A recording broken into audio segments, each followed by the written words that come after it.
Isang mapagpalang umaga po sa inyong lahat. Naglalakad po tayo ngayon kasalukuyan patungo po sa ating banal na simbahan na kung saan po ay dadalhin po yung ating namayapang kaibigan sa kanyang huling hantungan, kung saan po siya ipapasok muna sa ating banal na tahanan ng Panginoon upang mapagmisahan po siya. Ayan po, naglalakad po kami sa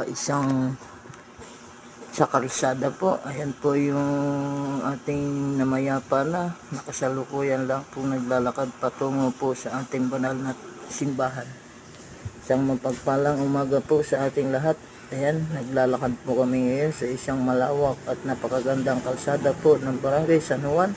Shout out po sa ating kagalang-galang na kapitan, si Kapitan Ekong. Isang mapagpalang umaga po sa inyo, Kap. Mabuhay po kayo. God bless.